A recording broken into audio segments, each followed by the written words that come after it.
26ကနေစပါမယ်အဲ့ဒီအတွက်ကိုဆုတောင်းကြစို့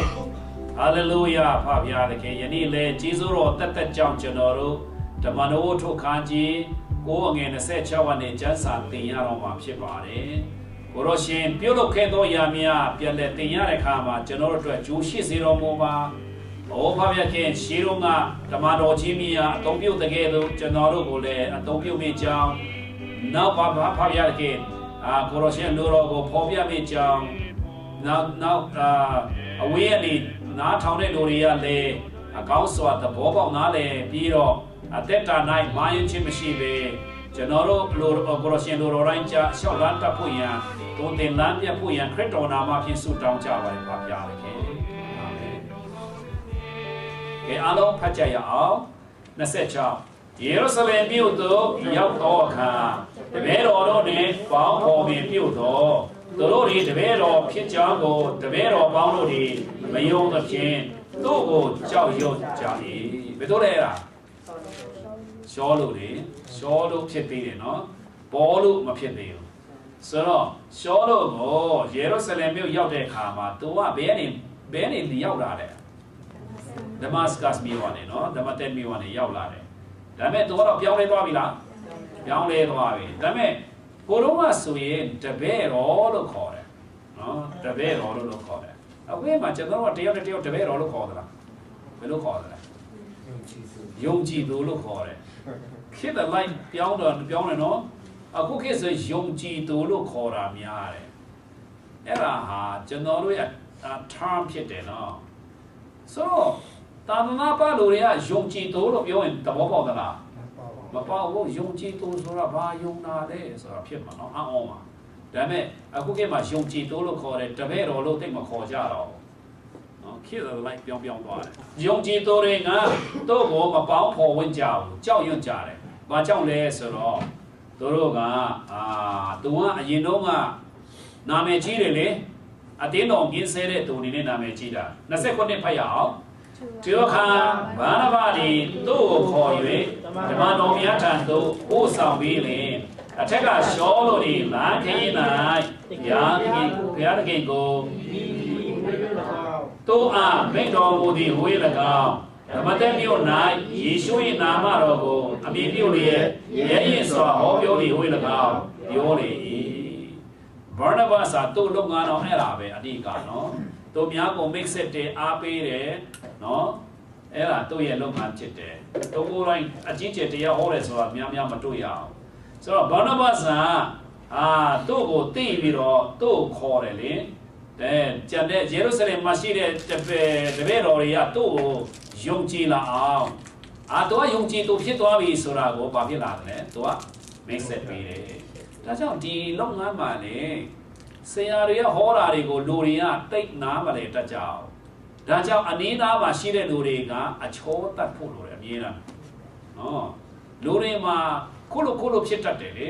နားမလဲတတ်ကြအောင်အဲ့ဒါကိုအနည်းကရှိတဲ့လူတွေကအမြဲတမ်းပဲပြန်ပြီးတော့ပြောပြဖို့လိုတယ်အဲ့ဒါမှစိတ်ချလက်ချနဲ့သူတို့ယုံတတ်ကြတယ်လေဒါကြောင့်တယောက်တည်းလို့မရအောင်ဘာလို့ပါစားသူတို့ကိုပြောပြလိုက်တယ်လေနောက်သူဟာပြောင်းလဲတဲ့အကြောင်းဘာအကြောင်းဟောတယ်လို့ပြောတယ်လဲယေရှုရဲ့နာမကိုအမည်ပြုလေတဲ့နော်ဓမ္မတက်မြို့နာအဲ့ဒီဓမ္မတက်မြို့မှာနောက်ပြန်နေနောက်ကြောင်းပြန်မယ်ဆိုရင်ဓမ္မတက်မြို့မှာအချောတော်ကဘယ်မှာဟောတယ်လဲတရားစရမှာဟောတော့ယူဒလူတွေကသူ့ကိုဘာလုပ်ကြတယ်လဲတပ်ဖို့ရန်ကြံစီကြတယ်နောက်သူကဘယ်လိုလုပ်ထွက်ပြေးသွားတယ်လဲသူရဲ့ယုံကြည်သူတွေကသူ့ကိုဘာလုပ်တာလဲမြို့ရိုးကနေပြတော့မှတောင်းထဲထည့်ပြီးတော့သူ့ကိုချောချလိုက်ပြီးတော့မှသူကအခုယေရုရှလင်မြို့ရောက်သွားတယ်နော်ဒါပေမဲ့မြို့လူတွေကသူ့ကိုတတ်ဖို့ကြိုးစားကြတယ်ဆက်ပတ်ရအောင်28ထို့နောက်မှာရှောလို့ဒီယေရုရှလင်မြို့၌ဓမ္မတော်တို့နှင့်ပေါင်းဖော်၍တကယ်ယေရှု၏နာမတော်ကိုအမည်ပြု၍ရဲရင်စွာဟောပြောလျက်သည်သူကနောက်ထပ်တခင်ယေရှုရဲ့နာမကိုသုံးပြီးတော့ဟောနေတယ်နော်ဆိုတော့ဓမ္မတော်တို့နဲ့ပေါင်းဖော်တယ်ဓမ္မတော်တို့နဲ့ပေါင်းဖော်တယ်နောက်တော့မှဆက်လက်ဟောနေတယ်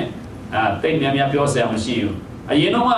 လောက်ဟိုတမန်တော်ကြီးများယုံကြည်သူများဘလောက်စိတ်ချမ်းသာမှာလဲသူတို့ကိုဖမ်းဆီးနေတဲ့လူတယောက်ပါဖြစ်သွားပြီလေရောင်းလဲသွားပြီအရန်ကောင်းတယ်ဩတော်လေးကိုအားရစရာကောင်းမယ်နော်ငငယ်20ကိုဟေလနိလူတို့နဲ့နီးတော်ပြောဆိုသဖြင့်ထိုတို့တွေရှောတို့ကိုတတ်မေကိုအားထုတ်ကြ၏ဟေလနိလူတို့ဆိုတာဒီမနေ့ပဲကျွန်တော်ဆရာတော်ရဲ့တဲ့ဥစ္စာလို့တော့တတိထားမိတယ်ဟေလနိဂျိုးတွေဟာနှစ်မျိုးဖြစ်တယ်ဟေလနိတွေနဲ့ဟီဘရူတွေအဲ့လိုခွဲတယ်ဟေလနိတွေဆိုတာကတော့သူတို့ကတခြားနိုင်ငံမှာနေတဲ့လူတွေနော် Greek citizen တွေပေါ့နော်မဟုတ်ရင်လည်း Greek စကားပြောတဲ့လူတွေ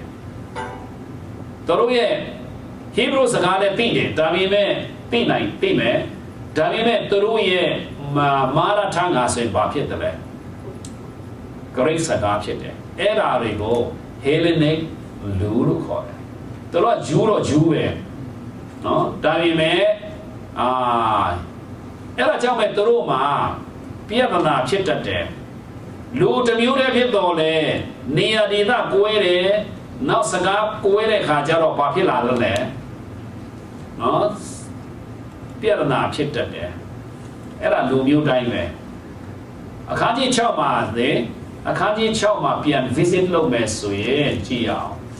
အဲ့ဒီမှာ Hellenic အမျိုးမူဆလမတို့ကိုဆိုတာအဲ့ဒါ Hellenic အမျိုးဆိုတာကအဲ့ဒါမှလည်းဂျူးလူမျိုးတွေပဲဒါပေမဲ့ဘာကြောင့် Hellenic အမျိုးလို့ခေါ်တယ်လဲမဟုတ်သူတို့ကGreek စကားပြောလို့လေဂျူးဖြစ်ပေမဲ့လို့ဘာစကားပြောတယ်လဲ Greek စကားပြောတဲ့လူတွေဖြစ်တယ်ဒါကြောင့် Hellenic လူတို့ဒီဆိုတာတကယ် Greek တွေမဟုတ်ဟီလတာမှာပဲ Greek ဖြစ်တော့ဟေလတာနဲ့ Greek ဆိုတာအတူတူပဲလေ Hellenic လို့လည်းခေါ်တယ် Greek လို့လည်းခေါ်တယ်ကျွန်တော်တို့အဲ့ဒီခေတ်တုန်းကဆိုရင် Hellenic လို့ခေါ်တယ် Greek လို့မခေါ်ရှင်းသလားနာမည်နှမျိုးရှိတာပေါ့ရှင်းပြီလားနော်မရှင်းသေးဘူး Hellenic ဆိုတာHeletaဆိုတာကမြန်မာလို့ Hellenic ဆိုတာကအင်္ဂလိပ်လို့ Heleta ဘာသာ Heleta ဘာလို့ Hellenic ပါပဲအင်္ဂလိပ်လို့ပြောရင်လေဆိုတော့ Hellenic နဲ့ Heleta အတူတူပဲသဘောပေါက်ပြီလားပထမ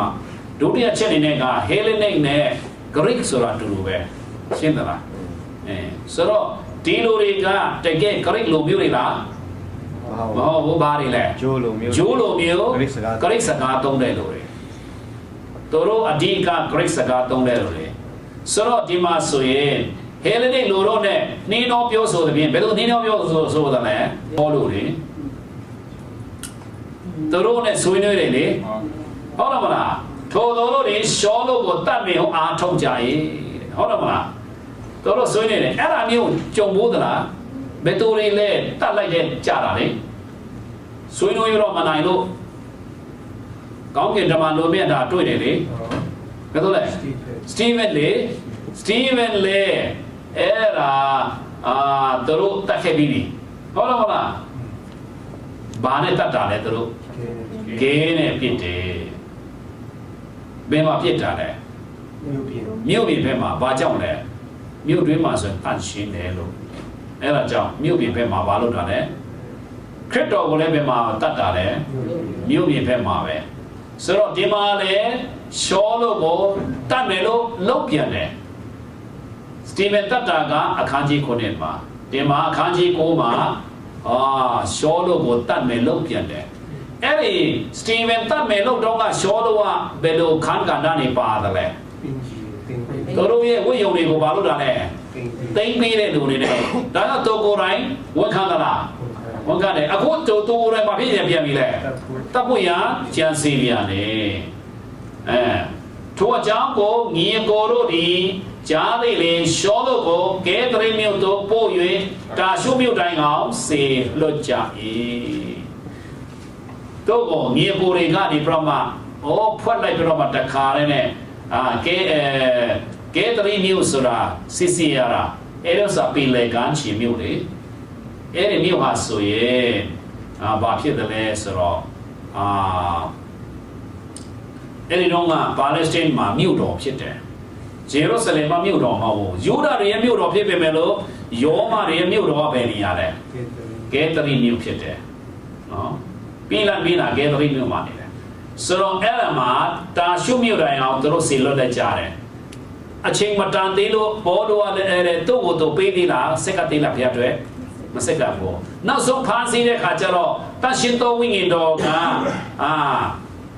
ဖမ်းမယ်ချုပ်မယ်လို့ပြောတော်တဲ့သူရှောင်သလားမရှောင်ခဲ့ဘူးနောက်ဆုံးပါလေအခုဒီမှာကျတော့သူကထွက်ပြေးလာဒုတိယအချိန်ထွက်ပြေးပြန်တယ်နော်ယေရုရှလင်ထွက်ပြေးတယ်ပရမဘယ်ကနေထွက်ပြေးလာလဲဓမ္မတန်မြို့ကနေထွက်ပြေးတယ်အခုယေရုရှလင်ကနေထွက်ပြေးပြန်တယ်နောက်အငယ်37ဖတ်ရအောင်သူအခါယူဒပြည်ဂါလိလဲပြည်ရှမာရိပြည်ရရတို့တွင်အတင်းတော်တို့သည်ငြိမ်သက်၍တေဆောက်ခြင်းရှိကြ၏ဘယ်ပြီးမှလဲယူဒပြည်ဂါလိလဲပြည်ရှမာရိပြည်အဲ့ဒါဘယ်နေရာလေးလဲယူဒပြည်ရဲ့ဘယ်နားလဲယူဒပြည်ရဲ့ဘယ်နားလဲယူဒပြည်ကဂျေရုဆလင်နဲ့ပတ်ဝန်းကျင်ဂါလိလဲပြည်ရဲ့ဘယ်နားမှာလဲဂါလိလဲအိုင်ရဲ့ပတ်ဝန်းကျင်ရှမာရိပြည်ရဲ့ဘယ်မှာလဲယူဒပြည်နဲ့ဂါလိလဲပြည်ရဲ့ကြားထဲမှာ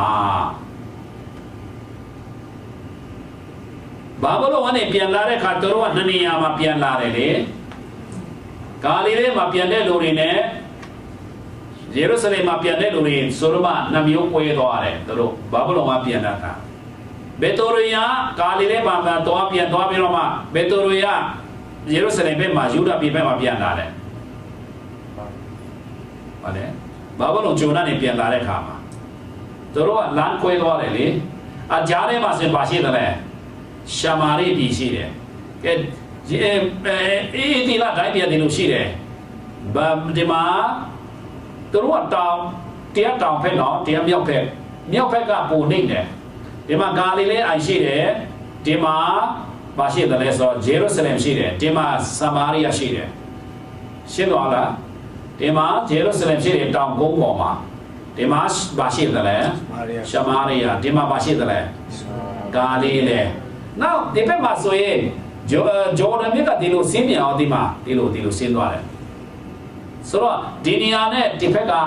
ညီမြတ်နှစ်ပြည့်ချင်းပါဖြစ်တယ်လဲနှိမ့်သွားတယ်နှိမ့်ဟိုဘက်ကနှိမ့်သွားတယ်ဒီလိုဆင်းတယ်မြင့်ကတော့ဒါပေမဲ့ဒီကနေသွားမယ်ဆိုရင်ဒီလိုပဲဆင်းရတယ်ဒါကြောင့်ဂျေရုဆလင်မြို့တို့တက်တယ်လို့အများအားပြောတယ်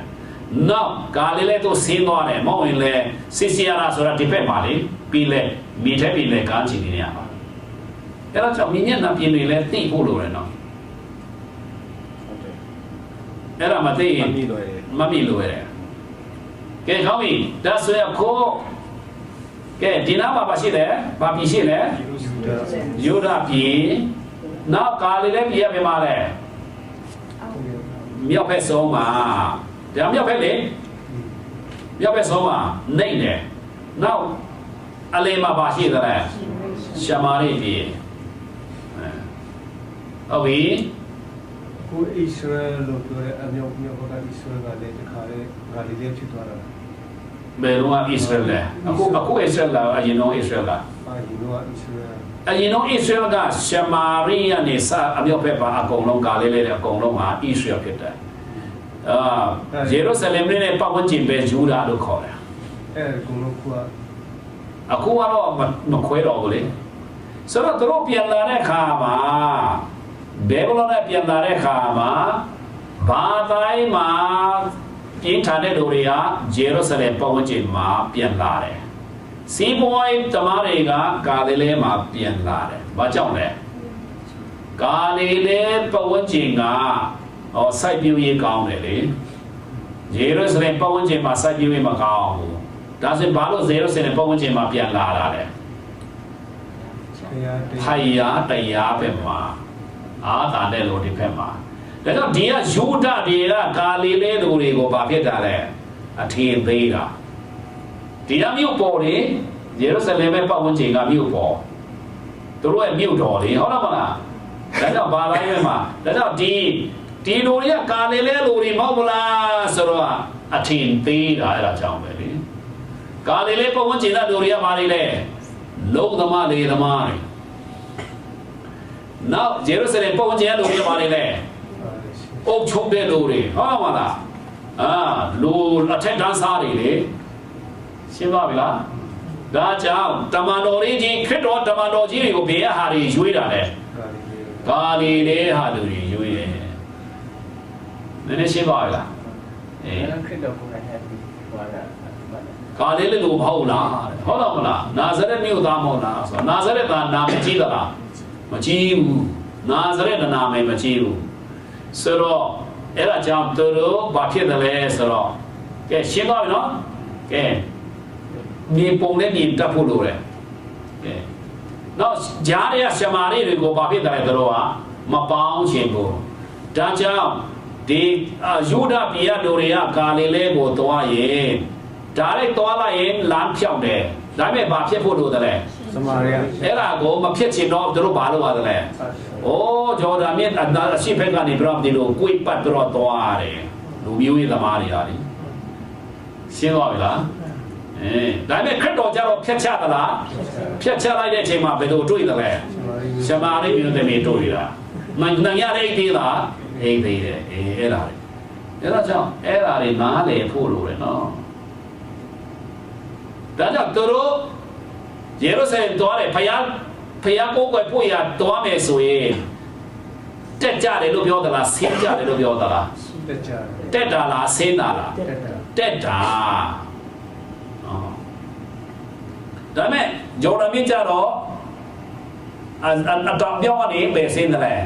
တောင်ဆင်းတယ်ဒီဘက်မှာဆိုရင်ဂျိုက်ဖြစ်သွားတယ်လေဆိုတော့ဒီမှာပင်လေပင်ရှိတယ်ဒါကြောင့်ဒီကနေဆင်းသွားတယ်ဒီလိုကဲနောက်ပြီးတော့ကျွန်တော်တို့ဒီမှာစာကျမ်းစာဖတ်တဲ့အခါအဲ့ဒီမြေထားတွေလည်းသိဖို့လိုတယ်လူမျိုးတွေလည်းသိဖို့လိုတယ်ဘေးကလူတွေကသူတို့ကိုတို့ထင်ကြီးဆုံးတယ်ဘေးကလူလေယူဒာပြည်ကလူတွေကဘေးကလူတွေပထမတန်းစားတယ်ယူဒာနောက်ဘေးကလူတွေဒုတိယလည်းဘေးကလူတွေလည်းဂါလိလေရလူဘေးကတာတိရလည်းရှမာရိကဘာကြောင့်နေလဲဘာကြောင့်လဲကာပြားတွေလေကာပြားတွေအဲ့ဒါကြောင့်သူတို့ကဒီလူတွေကကာလိလေလူတွေမဟုတ်လားစာမတက်ဘူးမဟုတ်လားလို့သမားတွေလေငါတန်ငါတွေလေဒီယေရုရှလင်မြို့မှာလူတွေကမြို့သားတွေလေဟုတ်ပြီနော်အဲ့ဒါတွေကထောက်ဖို့ပြုတ်လိုက်မယ်အခုဆိုရင်အသင်းတော်တွေကဘယ်မှာရှိလာပြီလဲအဲ့ဒီချိန်မှာယူဒာပြည်ဂါလိလေရှမာရိမှာဘယ်တော့တရားဟောခဲ့သလဲရှမာရိမှာဖိလိပ္ပုကနေတရားဟောခဲ့ပြီးပြီလေဆိုတော့သူတို့လက်ခံပြီးပြီလားလက်ခံပြီးပြီသူသုံးနေရာပဲရှိသေးတယ်နော်ခရစ်တော်ကဘယ်ကနေတွားခိုင်းတာလဲယေရုရှလင်မြို့မှာစ၍ယူဒာပြည်ရှမာရိပြည်မြေကြီးစွန်းတိုင်အောင်အဲ့လိုပြောတာဟုတ်ခရစ်တော်အဲ့လိုပဲပထမဆုံးယေရုရှလင်ယူဒာပြည်ရှမာရိပြည်အခုရှမာရိထိရောက်သွားပြီလားရောက်သွားပြီကာလိလေကြတော့ဘယ်ထဲမှာပါသွားသလဲဒီဥစ္စာထဲမှာယူဒာပြည်ရှမာရိပြည်မြေကြီးစွန်းတိုင်အောင်ဆိုတဲ့ထဲမှာဘယ်ထဲမှာပါသွားလဲယူဒာပြည်မှာပါတယ်ဘာကြောင့်လဲသူတို့ကယူအတူတူပဲလေလူမျိုးကနော်လူမျိုးကအတူတူပဲလေမြေနေထားနေတာကွဲတာအဲ့ဒါကြောင့်ယူဒာပြည်မှာပါသွားတယ်ဟုတ်ပြီနော်နောက်ပြီးတော့အဲ့ဒါမှာအခုဆိုရင်အဲ့ဒီအခုဒီစာရေးတဲ့ချိန်မှာဆိုရင်ယူဒာပြည်ကာလိလေပြည်ရှမာရိပြည်ရဲ့တွေအတင်းတော်တို့တွေဘယ်လိုနေသလဲငြိမ်သက်၍တေဆောက်ခြင်းရှိကြ၏ဘာကြောင့်ငြိမ်သက်တာလဲသူတို့ကိုအရင်တော့ဟောတာတိုက်လာတဲ့လူတယောက်လည်းပြောင်းနေတာသူတို့ကိုနှောက်ရှက်တဲ့လူကပြောင်းလဲသွားပြီလေရှောလို့အဲ့ဒါကြောင့်နှောက်ရှက်မှုလို့ရှိသေးလားမရှိလောဆယ်လေပေါ့နော်ဒါပေမဲ့ကြားတော့မကြပါဘူးနောက်အငယ်ဆက်ဖတ်ရအောင် တခင်ဖျားကိုကြောက်ရွံ့ခြင်း၌၎င်းတရှင်သောဝိငိတော်ဤအစောအပါ၌၎င်းမွေလျော်သောအဖြစ်ပွားများကြ၏တခင်ဖျားဆိုတာဘယ်လိုလဲခရစ်တော်ကိုကြောက်ရွံ့သလားတို့ကြောက်ရွံ့နေကျွန်တော်တို့ကတခင်ဖျားကြောက်ရွံ့ခြင်းရှိသလားရှိသလားမရှိဘူးတို့ဘာကြောက်တယ်လဲမမင်းလည်းခဏပြရတယ်နောက်ပြီးတော့သူတို့အရင်တော့အထင်သေးခဲ့တဲ့သူကအခုတော့ဖျားဖြစ်နေတယ်ဖျားဖြစ်နေတယ်ဆိုတဲ့စာတွေပါတယ်ခုမှပြီးတယ်တော့နောက်ပြီးတော့တို့တည်လည်းတည်သွားတယ်လေဘယ်လိုတည်သွားတယ်လဲအနာနီယပ်နဲ့ဆဖာရီတို့လည်းတည်သွားတယ်လေဟုတ်တယ်မလားတရှင်တော်ဝင်တော်တည်နေဆိုပြီးတော့မှဟုတ်တယ်မလားအဲ့ဒါကြောင့်တို့တည်သွားတော့တခင်ဘုရားကိုမပြကြတယ်လေကြောက်ကြတယ်နောက်ပြီးတော့တရှင်တော်ဝင်ရဲ့ဆုံးမခြင်းနဲ့ပဲတရှင်တော်ဝင်ရဲ့ဘယ်လိုဆုံးမလဲတို့ကောဓမ္မတော်ကြီးထေကနေပြီးတော့မှဟုတ်လားမလားဓမ္မတော်ကြီးတွေထေကနေပြီးတော့မှတို့အသွင်တင်တယ်လေအဲ့ဒါဒီမှာတခင်တရှင်တော်ဝင်တော့ဆုံးမလိုက်၎င်းမွေလျော်သောအဖြစ်မွေလျော်တယ်ဆိုတာပါလေမွေလျော်တယ်ဆိုတာကြည်နိုးတယ်ပျော်တယ်အားရတယ်ဝမ်းမြောက်တယ်အဲ့ဒါတွေကျွန်တော်တို့အပြင်မှာအခုပျော်မွေ့ကြတယ်လောကရာမှာလူမျိုးကြီးမှာလည်းပျော်တယ်နိုင်ငံကြီးပြောရင်လည်းဝမ်းမြောက်တယ်ဟုတ်တယ်မလားရဲကြီးဝါကြီးပြောရင်လည်းဘာဖြစ်လဲတက်ကြွလိုက်တာဟုတ်တယ်မလားနောက်အလုပ်အကြောင်းပြောရင်လည်းဘာဖြစ်လဲအယံအားရတယ်နောက်တော့မှဘောလုံးပွဲပြောရင်လည်းဘာဖြစ်လဲပြောလိုက်တာနောက်နှခါနဲ့ခေါင်းဆက်အကြောင်းပြောရင်လည်းဘာဖြစ်လဲပြောမွေးလားနောက်ရည်စရာပြောရင်လည်းဘာဖြစ်ဟာတာပြောရင်လည်းဘာဖြစ်လဲပျော်မွေ့တာကျွန်တော်တို့ပျော်ရတာပျော်မွေ့တာများလားများတယ်မလေးရှားကြောင့်ပြောရင်လည်းဘာဖြစ်လဲပျော်မွေ့တယ်ပျော်မွေ့တယ်ဆိုတော့ဝမ်းသာတာပြောတာလေဒါပေမဲ့သူတို့ကျတော့ဘယ်မှာပျော်မွေ့တယ်လဲခရစ်တော်ကိုကြောက်ရွံ့ခြင်းနဲ့တရှင်တော်ဝိညာဉ်တော်ရဲ့ဆုံးမခြင်းမှာပျော်မွေ့တယ်အဲ့ဒါကြောင့်သူတို့ပွားများသလားပွားများတယ်အခုလည်းကျွန်တော်တို့ဖယားသခင်နဲ့ဆုတောင်းခြင်းနဲ့ကျမ်းစာသင်ခြင်းအဲ့ဘာဖြစ်လာပြီလဲကိုပျော်မွေ့လာတယ်နော်ပျော်မွေ့စပြုတ်လာပြီနော်မွေ့လျော်နဲ့ပျော်မွေ့တာဟောပြီမွေ့လျော်ပျော်မွေ့အတူတူပဲမွေ့လျော်တယ်ကဲအငယ်30နဲ့ဖတ်ရအောင်ပီတီယိုဒီအရရတို့ကိုလှည့်လေဒီအခုအဲ့ဒီစပေါ်လို့ခန်းကဏခဏလေးရက်သွားတယ်ဘယ်တော့ခန်းကဏပြန်ဆလာတယ်ပီတီယိုခန်းကဏပြန်ပါလာပြန်တယ်နော်ပီတီယိုခန်းကဏကအခန်းကြီး1ကနေစတယ်နော်အခန်းကြီးဘယ်လောက်ထိပြည့်သွားလဲဆိုတော့က9 6မှာဆိုရင်6အထိတွေ့ရတယ်နောက်9မှာဆိုရင်ဘာဖြစ်သွားလဲဘယ်တော့အကြောင်းပြသွားတယ်စတီဗင်အကြောင်းဖြစ်သွားတယ်6တဝက်ကနေပြီးမှ9ဆိုရင်နော်စေရင်အသက်ခံရတယ်8ဆိုရင်ဘာဖြစ်သွားလဲ8ကတော့ဖိလိပ္ပုကနေပြီးမှဖေးသွားတာလေရှမာရိမြို့ကိုဒုစရလုပ်တယ်အဲ့ဒီမှာပီတိယပြန်ပါလာသလားပါလာတယ်ခန်းကြီး8မှာရှမာရိမြို့မှာဘာလို့ပေးတယ်လဲစွတ်တောင်းပေးတယ်ကျွန်တော်တို့တည်တဲ့အတိုင်းဆိုရင်တော့အရာဝမ်းသာစရာကောင်းတယ်နော်ရှမာရိမြို့ဘာကြောင့်ပီတိယသွားဖို့လို့တယ်သူကလူမျိုး3မျိုးအတွက်ကိုဘာလို့ဖို့လို့တယ်တော့ဖွင့်ဖို့လို့တဲ့အတွက်ကြောင့်ပဲဖြစ်တယ်နောက်တော့မှအခန်းကြီး9ရောက်တဲ့ခါကျတော့ပီတိယခန်းကဏ္ဍအစပိုင်းမှာမရှိတော့ဘဲနဲ့ဘယ်လိုပြောင်းလဲခြင်းဖြစ်သွားတာလဲရှောလို့အခန်းကြီးအငယ်1ကနေပြီးတော့နောက်အခု30နှစ်ကနေပီတိယခန်းကဏ္ဍဝင်လာပြန်တယ်နော်ကဲပီတိယဒီအရရတို့ကိုလဲ့လေဒီတွင်သရှိတော်တို့ဖြစ်ရာလူတမျိုးတို့ရောက်လေထိုရ၌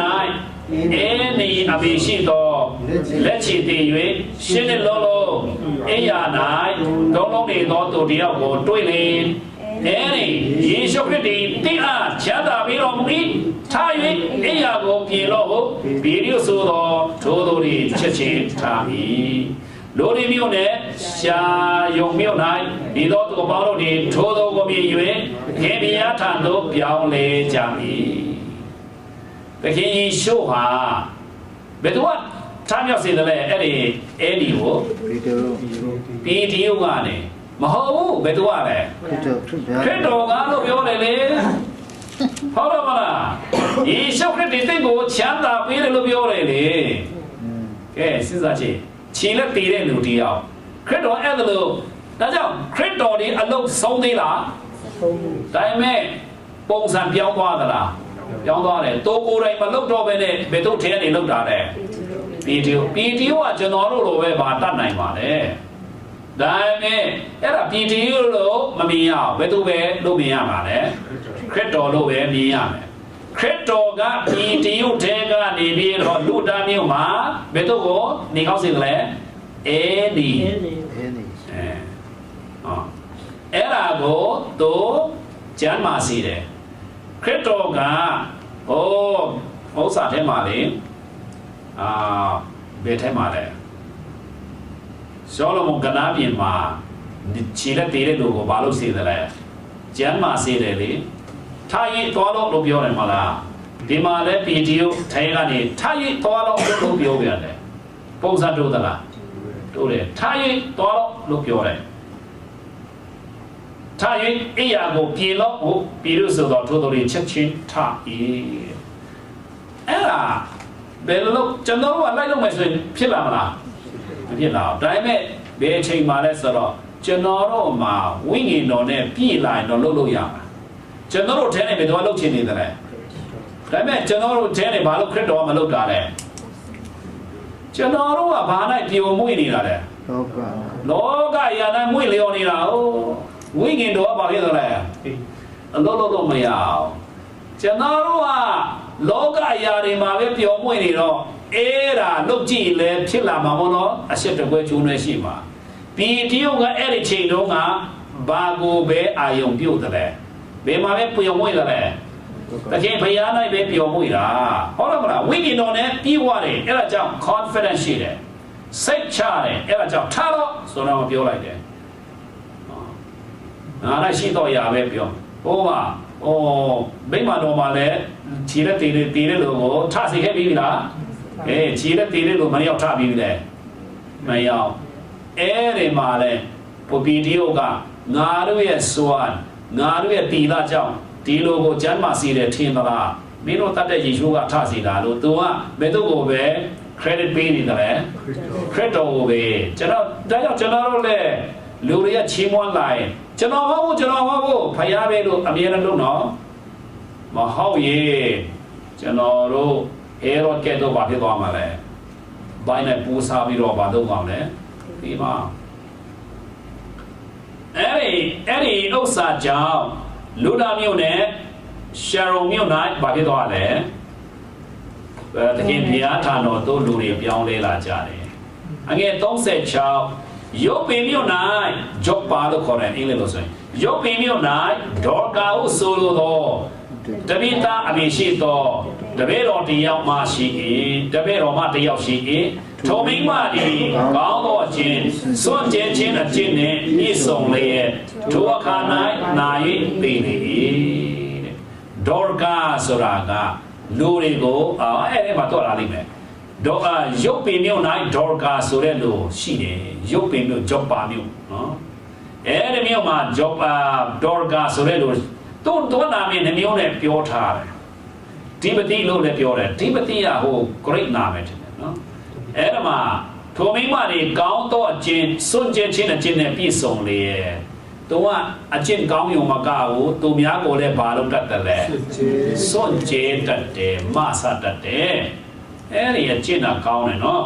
ကျွန်တော်တို့လည်းစွန့်ကြဲရလူတွေကတ်စင်းနေလို့ကျွန်တော်တို့မချမ်းသာလာဘူးနော်ပေးမှာပဲအသစ်တွေလာတာဟုတ်လားကျွန်တော်တို့အသစ်ပေးရတခါတော့ကျွန်တော်တို့ဒီနိုင်ငံသားတို့ကဘန်ကောက်မှာဆီယနော်အေးကျွန်တော်တို့ပေါ်ဆောင်ပေးနေပြမှာလာကျူတယ်ဘန်ကောက်လေးစိတ်မှာ ကျွန်တော်မပြင်းမစင်ဘူးလေအတွေ့အကြုံမရှိတော့လီရင်ထဲမှာအေးနေဆိုတော့မသိဘူးကျွန်တော်ကလီရင်ထဲမှာအေးတယ်လေနော်အဲ့ဒါခါကျတော့ကျွန်တော်အေးတော့ဘန်ကောက်ရောက်တဲ့ခါကျတော့ဆရာနောအေးရနေပြမှာဟိုဂျက်ကက်တွေပါပေးတယ်လေအကုန်လုံးကျွန်တော်ပေးလိုက်တော့ဘယ်လိုဖြစ်မလဲဟဲ့မရှိဘူးမဟုတ်ဘူးတဲ့ကျွန်တော်ကင်ထားနေတယ်လည်းမအားတော့ဘူးတဲ့ဖျားပေးလည်းမလက်ခံမဲ့လက်မရှိတော့ဘူးတဲ့ပေးလိုက်တော့လက်အားသွားတယ်တဲ့ပြန်ယူလို့ရတယ်ဟုတ်လားကျွန်တော်တို့လောဘကြီးတော့ဂိုင်နေတော့ထပ်ပြီးလည်းဘာဖြစ်တယ်လဲလက်ယူစရာလည်းကဘာဖြစ်လဲမအားတော့အဲ့ဒါကြောင့်ကစီလေးတွေဆိုအဲ့ဒါပဲเนาะမှတ်ထားကစီဘာဖြစ်လဲမနေရဘူးဖယားကထပ်ပြီးချင်းသေးတယ်လေဟုတ်တယ်မဟုတ်လားအဲ့ဒါကြောင့်ရှင်းတဲ့ဘက်ကကိုဘာလဲအားအောင်ဘာဖြစ်လဲယူလို့လှမ်းယူလို့ရအောင်လက်ကိုအားခိုင်းရမယ်သူများဘာဖြစ်လဲစီးတော့ပေးလိုက်ရတယ်အဲ့တော့ဖယားပြန်ပေးမယ်အဲ့ဒါမှဒေါ်ကာလည်းဘေးကန်းစွန့်ကြဲတဲ့သူဘေးကန်းစွန့်ကြဲတဲ့လူတွေဘယ်တော့မှမစင်းရဲဘူးကျွန်တော်ဟိုးကျောင်းသားတို့က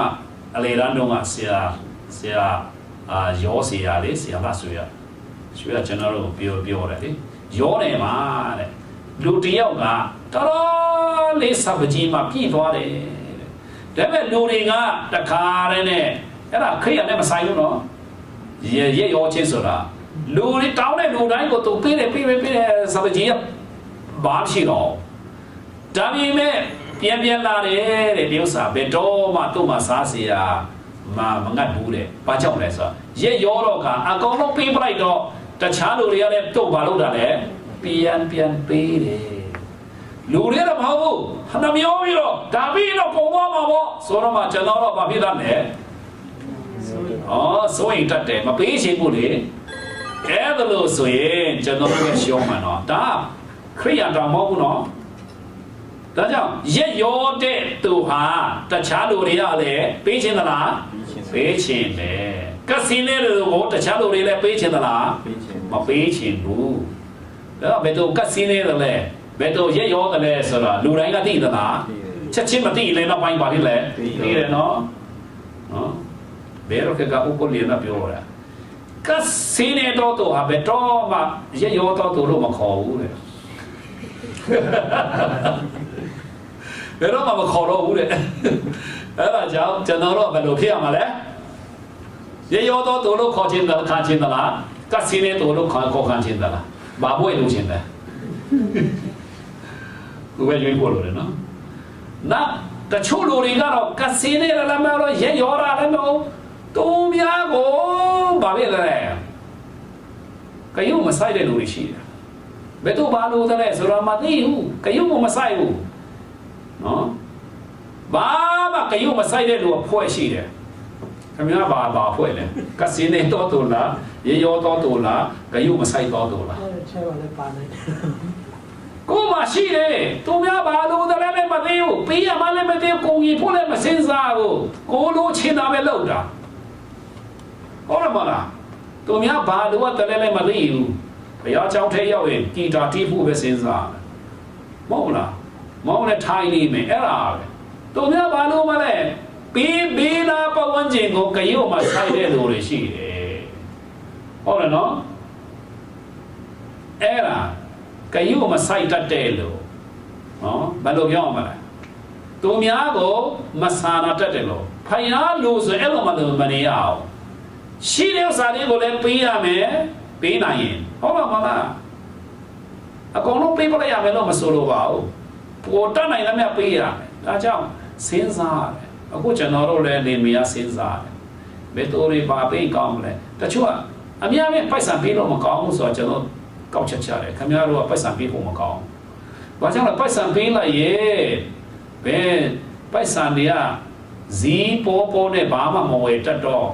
အဲ့ဒါကြောင့်ပေးသမျှဖတ်မတင်ဘူးအဲ့ဒါကြောင့်ပစ္စည်းနဲ့ပေးဖို့ကောင်းတယ်ဆိုတော့ကျွန်တော်တို့ကကောက်ချက်လာတယ်သူတို့ပိုက်ဆံမပေးနဲ့သူတို့လုံးဝချက်တဲ့ဥစ္စာကိုပေးမယ်ဆိုတော့မှကျွန်တော်တို့စဉ်းစားလာတယ်။ဘာကြောင့်လဲဆိုတော့ဈေးမဝယ်တတ်ဘူးလေ။အင်ကြီးတစ်ထည်ကိုဒေါ်လာ30နဲ့50နဲ့ဝယ်တယ်ဆိုရင်တော့အရန်ရှုံးတယ်လေ။ကျွန်တော်တို့ကအင်ကြီးတစ်ထည်ကို$5လောက်နဲ့$9လောက်နဲ့ဝယ်တော့အဲ့ဒီ50လောက်နဲ့ဆိုရင်တော့ အမြိုင်9ထဲလောက်ရတဲ့ဥစ္စာကိုခင်ဗျားတို့ဝယ်ခိုင်းတော့ဘာလို့ရဘယ်လောက်ရတယ်တစ်ထဲပဲရတယ်အဲ့ဒါကြောင့်နောက်ဇီးပေါ်တဲ့ဥစ္စာဝယ်ပြန်တော့လေအဟောင်းဆိုင်ကဟာတွေဝယ်ပြန်ရောကျွန်တော်တို့အဟောင်းဆိုင်ပြန်တော့မသွားဘူးကိုယ်ဝယ်မသွားဘူးကျွန်တော်တို့ကအဟောင်းဆိုင်ပြန်တော့မသွားဘာကြောင့်လဲသူများမပြီးသားတွေဟုတ်တယ်မလားအတစ်ဆက်ကိုဇီးပေါ်လေးနဲ့ဝယ်လို့ရတယ်သူ့အချိန်လေးနဲ့သူရှိတယ်လေအဲ့ဒါကိုတိတက်တဲ့ခါကျတော့အခုခင်ဗျားတို့ကဘာကြောင့်မလောက်နိုင်တာလဲဆိုတော့ကဆီယမလေးရောက်လာတာနဲ့အတော်ပဲသူကဘာဖြစ်လဲဆိုတော့အချိန်မသိဘူးလေအချိန်မသိတော့ကဘယ်အချိန်မှဝယ်ကောင်းတယ်လဲဆိုမှသိတဲ့ခါကျတော့ဘာဖြစ်လာတယ်လဲပိုက်ဆံတွေကအယံကုန်တယ်ခင်ဗျားတို့မလောက်နိုင်တာအဲ့ဒါကြောင့်ပဲဟုတ်လားမလားတခုဒုတိယချက်ကတချို့ဒုတိယချက်ကဘာဖြစ်တယ်လဲဆိုတော့ကဟိုမှာဟင်းသေးရွယ်ဝင်လဲရေခဲတက်တာထဲမှာဘာလို့ဖြစ်နေတယ်လဲပုတ်စီတယ်လေအဟာဟောင်းတွေကမချစ်ပဲနဲ့အတစ်တစ်ကိုထဲပြီးတော့မှအတစ်တွေကိုအမင်းနိုင်အလွယ်ဆုံးမှာထားပြီးတော့အဟောင်းတွေကအထဲမှာရောက်နေတော့အတစ်ပဲစားအဟောင်းတွေကဘာဖြစ်ပုံလာလဲပုတ်ကုန်တာအားကြောင့်ဦးတော့တိတ်မရှိကြအောင်အဲ့ဒါကြောင့်ပိုက်ဆံတွေကိုဘာဖြစ်စေတယ်လဲအလကားကုန်တယ်ဒါကြောင့်ခင်ဗျားတို့တချို့လူတွေမလောက်တာနော်မလောက်တာဘာကြောင့်လဲဆိုတော့မစင်းစားတတ်လို့ပဲပိုက်ဆံတွေကုန်တယ်နော်မီးတွေဒီတိုင်းပဲဖွင့်နေတာတင်ရမှာရှော့အမှမသိဘူးဒါမှမဟုတ်လိုက်တယ်ရီဆွေလက်တစ်ခါနဲ့မလုပ်လိုက်တယ်လေဒါမှသွားတိုက်နေတော့ရီရတော့ဒါပါဖြစ်နေတယ်လေတော့စီးခိုင်းလေဟုတ်တော့မလားအဲ့ဒါတွေများရင်တော့ကျွန်တော်တို့တော့တိုက်နေတော့မှဆိုရင်ရီရလို့သလားမလို့လည်းတော့ပိတ်ရမယ်လေတချို့လူတွေကတခါတပတ်တာနေကိုစီးလိုက်တာနဲ့ရေဖွင့်တာနဲ့တခါနဲ့အပတ်မဲ့မှာတော့ရတယ်အဲ့ဒါလည်းကောင်းသလားမဆိုရင်အပတ်မဲ့မှာနေတဲ့လူတွေကပို့ပြီးတော့ဆိုးတယ်သူတို့ကရီးမီတွေကိုဘာလို့ပဲလဲအလကားရတော့ကကိုအိမ်မနေပြန်နေလည်းမနေတတ်တော့ဘူးလေအပတ်မဲ့လိုပဲနေတဲ့အခါအပတ်မဲ့ကလေးကမှဆိုရင်ကိုကမပေးတိုင်းကိုဥစားမဖြုံးတာကောင်းတယ်နော်ဒါကြောင့်ဒေါ်ကာဆိုရင်သူများပေးနိုင်တယ်ဘာကြောင့်ရဲ့ရောလို့ဖြစ်တယ်နော်လုတ်လည်းလုတ်တတ်တယ်ကဲနောက်တော့မှ30ခုနဲ့ဖတ်ရအောင်ထိုးအခါ၌နာ၍သိလေအလောင်းကိုရင်ချိုးပြီးလေအထက်ခန်း၌တင်ထားကြ၏လုဒမြို့သည်ရုပ်ပေမြို့နှင့်နီးနေဖြစ်၍ထိုမြို့၌ဗီဒီယိုရှိကြောင်းကိုတပည့်တော်တို့တွေကြားလျင်ဗီဒီယိုတွေအလင်းအမြတ်ကြွလာပါမည်ကြောင်းလူနှင့်ရှင်းတဲ့လူကိုစီလို့၍တောင်းပန်ကြ၏ဗီဒီယိုကိုသူတို့ခေါ်ပေးကြတယ်နော်တင်ပြီးပြီလားတင်ပြီးပြီအရင်တော့ချိုးပြီးပြီပြီးသွားပြီနော်ကျွန်တော်ဒီမနေ့ပဲစဉ်းစားတယ်ဘာကြောင့်လူနာတွေကိုလူမျိုးတိုင်းကလူတီဘာလို့လဲချက်ချင်းဒီချိုးမချိုးပြီးလဲပုံမဲ့ကောင်းကောင်းပဲဘာလို့ကြောင့်လဲဆိုအဲ့ဒါစဉ်းစားမိသလားပုံမဲ့စဉ်းစားတယ်ဘာဖြစ်လို့ချိုးနေကြလဲဘာလို့ချိုးနေကြတာလဲအားပင်ပြတော့အဲ့ဒါလူမျိုးတိုင်းနော်ဒီချိုးပြီးတယ်အလားပြီးမေးတယ်လူနာတီတဲ့လူကဘာသိတော့လဲဟုတ်တော့မလားဘာကြောင့်ချိုးပြီးတယ်လဲကျွန်တော်အတိတ်ပဲမသိဘူးကြီးတယ်လို့ဆိုတော့မျက်နှာလေးပဲကြည့်တာလေအဲ့ဒါတရှိအောင်ဆိုမြုပ်တော့မယ်လေမျက်နှာလေးနဲ့အင်ကြီးလေးပေးတာတော့ပြောပါတော့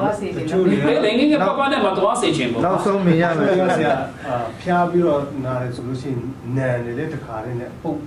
မှာဆိုတော့အဲ့ဒါချိုးပေးရတယ်ရှိဟုတ်တယ်အဲ့ဒါလည်းရှိဟောင်းရှိမယ်ဒါပေမဲ့စိတ်ကြည်တော့ကျတော့ကြာထားဆိုတော့တွေးတွေကိုထုတ်တယ်စိတ်ကြည်နေအောင်ပဲဖြစ်မယ်ကြာရစ်တဲ့လူတွေစိတ်ကြည်နေအောင်ပဲဒီတဲ့လို့ပါသိတော့တယ်မကြခင်မှာပဲတတ်ရှင်းစအိုးဘယ်တော့ပဲပေါင်တာပဲဖြိုးတခါနဲ့မကြခင်မှာပါဖြစ်တော့မှာလဲပုတ်ပွားသွားတော့မှာပဲနော်အဲ့ဒါလူမျိုးတိုင်းအလုပ်တယ်တင်ပါလဲလုပ်တာလားသူတို့အဲ့ဒါမျိုးတွေကထိုးချတဲ့ပုဂ္ဂိုလ်တွေတော့ပဲဒါပေမဲ့ဒီဥစ္စာကသူတို့ကမကြောက်လေပြီးလာဇရုစင်ဘယ်နေရာမှာထားပြီးပြီလဲတင်ကြိုက်ထဲမှာ4ရက်ဟုတ်တော့မလားကဲအားလိုက်အဲ့တော့ဆိုတာပင်ကျုပ်အငယ်30ကိုပင်ကျုပ်ဒီထ၍ထိုတို့နဲ့တို့လိုက်လေ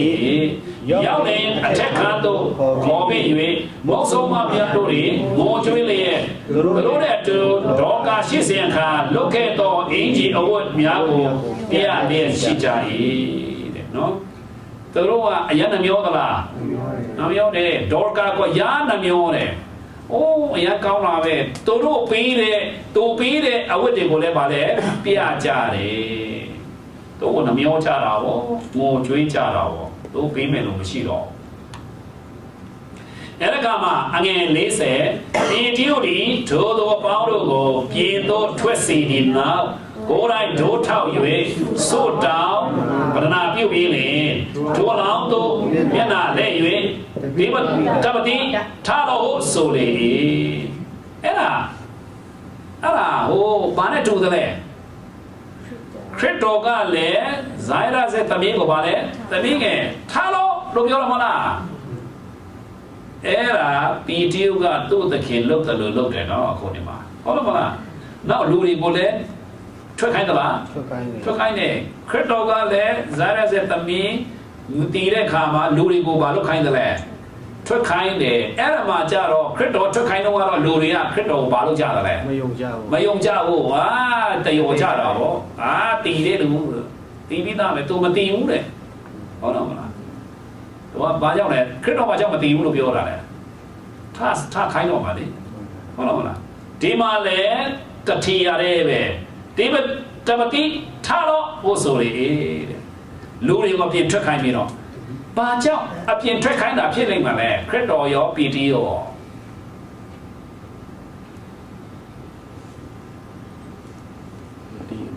တို့ရှိမှထားခိုင်းဖို့မကောင်းလားခရစ်တော်တော့ကတော့သူတို့ကမယုံကြည်တဲ့အတွက်ကြောင့်အဲ့ဒါထားခိုင်းတာဖြစ်မယ်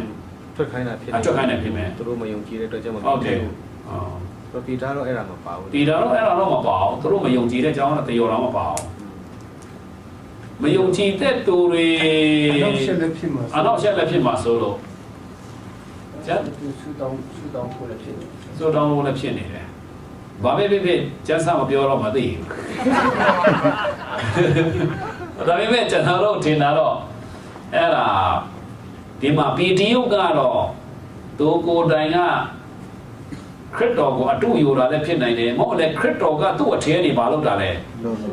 လုပ်တယ်လေဟုတ်တော့မလားအမှန်ကသူကထားတာခိုင်းတာလားခရစ်တော်ထားခိုင်းနိုင်ထားစီတာလားခရစ်တော်သူကတော့အခွန်ကြီးပဲပီတီယုဟာအခွန်ကြီးပဲနော်ဆိုတော့ထားခိုင်းတယ်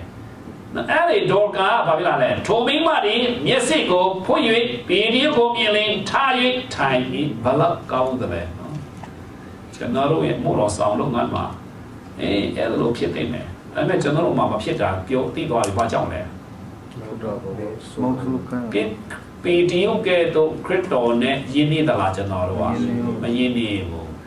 ပီတီယုဆိုအဲ့ဒီချိန်တုန်းကလုံးဝလောကရစဉ်းစားမလားစဉ်းစားမှာမဟုတ်ဘူးနော်စဉ်းစားစေချိန်နဲ့ရှိမှာမဟုတ်ဘူးသူကဒီဝိညာဉ်တော်အုပ်ဆိုးတဲ့ခါကျတော့တကူအပြည့်ဝပဲကျွန်တော်တို့မှာတကူရှိသလားနီးရတကူရှိသလားရှိတယ်ခင်ဗျားတို့ငယ်ငယ်တော့လုပ်ပို့ကြသလားနီးရောကဒီမှာလာတဲ့ခါကျတော့ဘာနွေးတော့နွေးတယ်ဒါပေမဲ့မလောင်နိုင်ဘူးဒါပေမဲ့မန်ဘီလိုလေးနဲ့စုပလိုက်တဲ့ခါကျတော့ဘာလောင်နိုင်သလဲစက်ကိုတို့တင်းရွက်တို့လောင်နိုင်သလားမကြောက်လောင်နိုင်တာလေစုလိုက်တာလေအနီရောင်ရဲ့အလင်းကိုဘာလုပ်လိုက်တယ်လဲမန်ဘီလိုကတဏှာထဲမှာစုလိုက်တဲ့ခါကျတော့ပြင်းနေလေရှင်းပါပြီလားကျွန်တော်တို့ကပြက်နေတယ်လေနေရောင်ကပြက်နေတဲ့ခါကျတော့အပူကမစုတဲ့ခါကျတော့မလောင်နိုင်ဘူးဘယ်လောက်ပဲနေလန်းဘာဖြစ်တယ်လဲမာတိရွတ်တွေတိရွတ်6တွေပါတယ်မလောင်ဖို့စက်ကိုတယ်စုမလိုက်တဲ့ခါကျတော့ဘာလို့လဲလောင်တဲ့တကူရှိသလားရှိတယ်ဒါကြောင့်ကျွန်တော်တို့လေဖယားသခင်ကနေလွမ်းချုံသွားတယ်နော်တရှိတော်ဝင်တော့ပြီးွားတယ်ဆိုရင်ကျွန်တော်တို့ဘာဖြစ်လာတယ်လဲစုလာပြီးတော့တကူရှိလာတယ်ဒါကြောင့်ပီတီယိုတို့လိုပဲကျွန်တော်တို့လည်းအခွင့်ပေးသလားဘုရားကပေးတယ်အဲ့ဒါဖြစ်လာသလားဖြစ်လာကျွန်တော်တို့ကပြတ်နေတယ်လေ ကျွန်တော်စိတ်တွေကဘာဖြစ်နေသလဲ ဇာတိများ ဇာတိတားများနဲ့ပြတ်နေတယ်လေ မတန်ဘူး တရားဟောနေတဲ့အချိန်မှာပင်လင်ပြောတာတခြားစဉ်းစားတာရှိသေးတယ်အဲ့ဒါဟောတယ်လို့နော်နားထောင်တဲ့လူကတော့ကိုသွားလိုက်ဒီသွားလိုက်နားထောင်လိုက်အဲ့လိုဆိုတော့ကိုစိုးတာတော့အပြင်ထွက်တော့ရှိသေးလားမကြံတော့အဲ့ဒါကြောင့်တကူကဘာဖြစ်တယ်လဲမရှိဘူးနေရာကရှိနေတာပဲဒါနဲ့မဆိုးတော့ကတကူမရှိတယ်လို့ပဲဒါကြောင့်ကျွန်တော်တို့လည်းဗီဒီယိုတုံးကတော့တခါနဲ့စုမယ်ဆိုရင်နော်တခင်ဘုရားလိုက်တာလည်းပျော်မွေ့မယ်ဆိုရင်ကျွန်တော်တို့လည်းဒီလိုလုပ်လို့ရမှာဒါကြောင့်ကျွန်တော်တို့ကလူကိုတအားချစ်တယ်လေလူတွေနဲ့စကားပြောတာကိုဘာဖြစ်တယ်လဲမွေ့တယ်အခုခေတ်ကတော့လူမဟုတ်ပြန်တော့ဘာနဲ့လဲ TV လည်းမဟုတ်တော့အခုခေတ်ကဘာလဲ ဖုန်းလေး ဖုန်းလေးပဲဖုန်းလေးနေနဲ့ဒီလိုပဲတခါတော့ကျွန်တော် delete လုပ်မိလိုက်တာတယောက်က post လုပ်တယ်လေသူကလူတွေတွေ့လာရင်တဲ့အခုစကားမပြောတော့ဘူးတဲ့ party ပွဲလုပ်တယ်ဒါပေမဲ့အချင်းချင်းစကားမပြောဘဲနဲ့အားလုံးကိုစီတယ်လို့ပဲ now ရင်းစားချင်းတွေ့ခိုင်းတယ်ရင်းစားချင်းတဲ့ဥစ္စာလည်းပြတော့အဲ့ဒါနှစ်ယောက်စလုံးကမိန်းကလေးယောက်ျားလေးရောဒီလိုပဲချင်းတောင်တွေ့သေးတယ်ဘာဖြစ်သေးလဲဒီလိုပဲဘယ်တော့စပြောသေးလဲမသိဘူးကိုကြီးစားတဲ့အဲ့ဒါရေးကြည့်နေတာနောက် party လုပ်ပြန်ရော party လုပ်တဲ့အခါမှာလည်းဒီလိုပဲအကုန်လုံးဖယားကြောက်တဲ့လည်းပဲလည်းဒီလိုပဲဟုတ်တယ်နော်အနေနဲ့များရှိသလားကျွန်တော်တို့မှာရှိတယ်တော့ခင်ဗျားတို့အကျင့်ဖြစ်ထားပါအရေးကြီးမဲ့အကြောင်းအရာတွေရုံးဖက်ကတော့၎င်းတယ်လီဖုန်းလာဖို့ရှိတယ်ဆိုတာကလွယ်ရင်ဖယားရှိခိုးတဲ့ချိန်မှာဖုန်းမကင်နဲ့တချို့ကလုံးဝလွယ်လို့မရတဲ့ဥစ္စာရှိတယ်လေဖုန်းကအဲ့ဒါကြိုတင်သိထားပြီးပြီနော်အဲ့ဒါကလွယ်ရင်ဘာဖြစ်လဲဖယားရှိခိုးတဲ့ချိန်မှာဥစ္စာမလုပ်နဲ့ဥပမာတချို့ကသိတယ်လေဘယ်လိုဟာမျိုးလဲကိုင်းလို့ဆိုdirection down နေတယ်လာချင်တယ်သူတို့လေအဲ့ဒါမျိုးကကိုယ်သိထားတယ်ဆိုရင်အဲ့ဒါကတော့ကြည့်ပြမှာdirection down နေတယ်ဒီမှာလာဖို့အဲ့ဒါမျိုးတွေကလိုရင်တော့ကျွန်တော်မကိုင်းတော့ကောင်းတယ်အချစ်ပါတယ်နော်ကျွန်တော်တို့ကအရန်ပြတ်နေဒါကြောင့်တင်နှက်တော့မယ်ဖျားရှိခိုးတော့မယ်ဆိုရင်ဖုန်းတွေက vibrate မှာထားကောင်းတယ်နော်အတားမမီးစင်တို့များလည်းမနှောက်ရှက်နဲ့ကိုတိုင်းနဲ့ကိုင်မနေနဲ့ကြည့်ပြီးတော့အရန်အရေးကြီးတယ်မယ်ဆိုမဲ့အမပဲတခါလေးနဲ့ကိုင်ရမဟုတ်ရင်ကျော်ပြန်ဒါဗီဒီယိုကအဲ့ဒါမှတကူပြရတယ်ကဲဆက်ပါမယ်40နဲ့တင်နော်ဗီဒီယိုဒီမိလက်ကိုသူအားပေး၍ခြေထွက်ပြီးမှတန်ရှင်းတော်တို့နဲ့မုတ်စောပါတို့ကိုခေါ်၍အသက်ရှင်လျက်ရှိသောထိုဘိမကိုပြသည်ထိုအကြောင်းကိုရုပ်ပေမြို့၌အနတ္တရားသိကြ၍လူများတို့၏သခင်ဘုရားကိုယုံကြည်ခြင်းသို့ရောက်ကြ၏တဲ့နော်အဲ့ဒါဒေါကထမြောက်လာခြင်းအပြင်လူများပါဖြစ်လာတယ်လေယုံကြည်ခြင်းသို့ရောက်ကြတယ်ဗီဒီယိုကလောက်တာမဟုတ်ဘယ်တော့လောက်တာလဲသခင်ဘုရားကလောက်တာနော်အမြဲတမ်းသခင်ဘုရားသူကိုယ်တိုင်ကလည်းသခင်ဘုရားလောက်တယ်လို့ပြောတယ်နော်ခုနဒေါကနောက်ပြမအငယ်43ပြည်ကျူဒီရုပ်ပြင်းမြောက်၌ရှေ့မုံအမည်ရှိသောတရေလုတ်သမားနဲ့အတူကြာမြင့်စွာနေ၏ရုပ်ပြင်း Jopper နော်အ Jopper မြို့မှာကြာမြင့်စွာနေတယ်တရေလုတ်သမားနဲ့အိမ်မှာပဲနော်သူ့နာမည်လည်းဘယ်လိုလဲရှေ့မုံသူကိုယ်တိုင်လည်းပါလေရှေ့မုံနော်ရှေ့မုံတယောက်ရှိတယ်ရှေ့မုံတော့ခေါ်တယောက်ဆိုတော့ဟုတ်ပြီဒါဆိုရင်ကျွန်တော်တို့ဗီဒီယိုခန်းကဏ္ဍဒီနာမှာကျွန်တော်တို့အခန်းကြီး30မှာပြန်တွေ့ရ